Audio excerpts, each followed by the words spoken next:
So it's up in the 90s today. I'm out here changing the water for these chicks, getting them some cool water to drink. And I thought I'd walk through a couple things that I've changed on these brooders, and also talk a little bit about one of the ways that I keep track of everything around here. So with these brooders, one of the things I've done is I've always had it so that I can put a heat lamp in here when they're young, but I was wiring it up and it was just kind of a pain to move the lights from one to another. So what I've done instead here is I put a fencing staple and a carabiner, so I can just snap that thing in there in place and go, and I don't have to worry about it coming unsecured. Now over here, in my original brooder, I had to pull the rope for the ramp clear across the whole face of the thing on the outside. I've decided it's just easier to use a short rope, and yeah, it's a little muddy down in there, it looks like, but these guys are getting moved tomorrow. I don't move all my pens every day, but I just hook it up like that to keep it up out of the mud, and then when I want to latch it, I lift it up and I secure it up here, and then I'm good to go. I'm considering putting a hook up here on these uprights and putting my waterers on a chain or something, just so that they can find their balanced setting, because setting them on the ground or the wire is often very unlevel, I guess you could say. Now to move these, we use these two trolleys, one here, one at the end, but I'm putting these handles on the corners so that it's easier to lift the front of it up so I can slide that under. I've got this one offset to the edge because the ground is offset, and if I were to put it in center, it would be too heavy one direction and try to fall over on us. Here's the back one. I'll probably put one on every corner, but for now I just put them on this side just to get them moved the other day.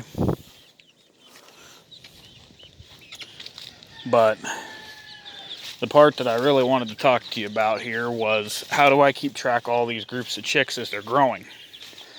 Because I like to know when to move them to a different pen, and I like to know if I need to switch them from starter to grower and that kind of thing.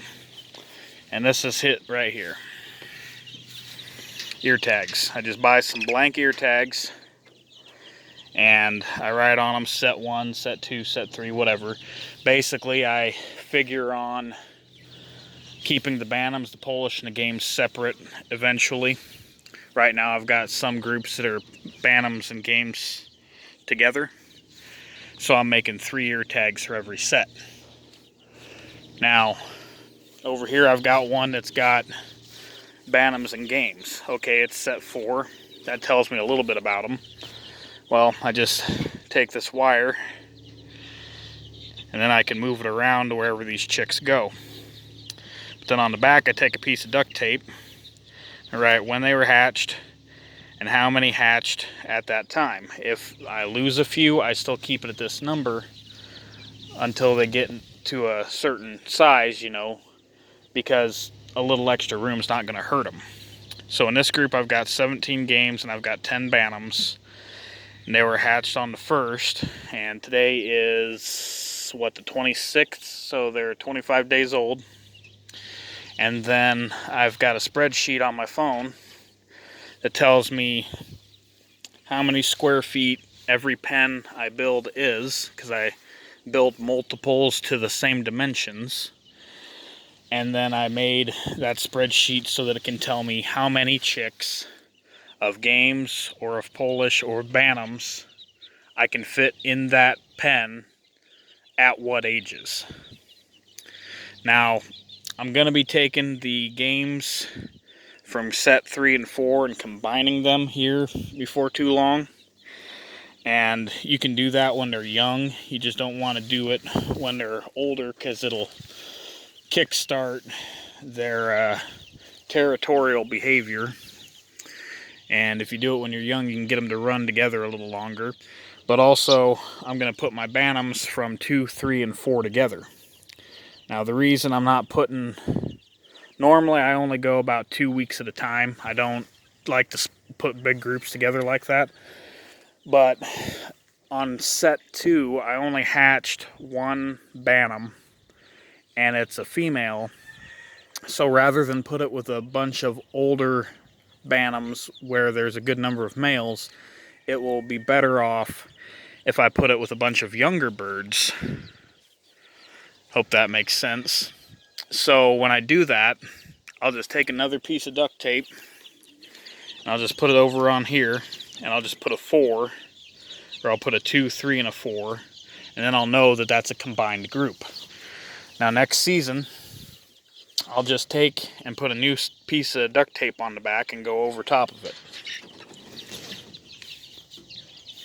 But I used those a lot back on the old farm.